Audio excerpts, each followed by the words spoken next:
தமிழ் பேசும் நல் உள்ளங்களுக்கு டீச்சர் சார்பாக என் அன்பு வணக்கம். இது வரைக்கும் நம்ம சேனலை சப்ஸ்கிரைப் பண்ணலாம், தயவு செஞ்சு சப்ஸ்கிரைப் பண்ணிடுங்க. இந்த வீடியோவை ஸ்கிப் பண்ணாம பாருங்க, அப்பதான் நான் என்ன சொல்ல வரேன்னு தெரியும். வீடியோ பிடிச்சிருந்தா கமெண்ட் பண்ணுங்க, மற்றவங்களுக்கும் கொஞ்சம் ஷேர் பண்ணுங்க, அப்பதான் மற்றவங்களுக்கும் இந்த விஷயம் முழுமையா போய் சேரும்.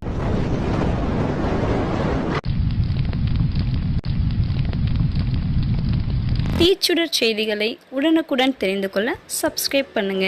கூடவே பக்கத்தில் இருக்க பெல் பட்டனை பிரஸ் பண்ணுங்க. தமிழகத்தில் நாளை முதல் 30ஆம் தேதி வரை மழை பெய்ய வாய்ப்புள்ளதாக வானிலை ஆய்வு மையம் தகவல் தெரிவித்துள்ளது. தமிழகம், புதுச்சேரி, கேரளா ஆகிய மாநிலங்களில் கனமழை பெய்யக்கூடும் என வானிலை ஆய்வு மையம் ஏற்கனவே அறிவித்திருந்தது. அதன்படி கடந்த 27ஆம் தேதி முதல் புதுச்சேரி, தமிழகம் உள்ளிட்ட மாவட்டங்களில் பரவலாக மழை பெய்து வருகிறது. அதேபோல் தற்சமயம் வானிலை ஆய்வு மையம் தகவல் படி வளிமண்டல கீழடுக்கு சுழற்சி காரணமாக வருகிற டிசம்பர் 30ஆம் தேதி வரை கடலோர பகுதிகளில் மழைக்கு வாய்ப்புள்ளதாகவும் வானிலை ஆய்வு மையம் அறிவிப்புகள் வெளியிட்டுள்ளது. அதன்படி கடலூர், நாகப்பட்டினம், மயிலாடுதுறை, விழுப்புரம் ஆகிய 4 மாவட்டங்களில் அடுத்த 3 மணி நேரத்தில் மழைக்கு வாய்ப்புள்ளதாக வானிலை ஆய்வு மையம் தகவல்கள் வெளியிட்டுள்ளது. தற்போது மிக்ஸாம் புயலின் காரணமாக தமிழகத்தில் சென்னை, செங்கல்பட்டு, திருவள்ளூர், காஞ்சிபுரம் ஆகிய மாவட்டங்களில் வெள்ள பாதிப்பு ஏற்பட்டது. அதேபோல் தென் மாவட்டங்களிலும் தென்காசி, தூத்துக்குடி, நெல்லை ஆகிய மாவட்டங்களிலும் அதீத மழை பெய்தது குறிப்பிடத்தக்கது. இது நீங்க மட்டும் பார்க்காதீங்க, மற்றவங்களுக்கும் கொஞ்சம் ஷேர் பண்ணா நல்லா இருக்கும்.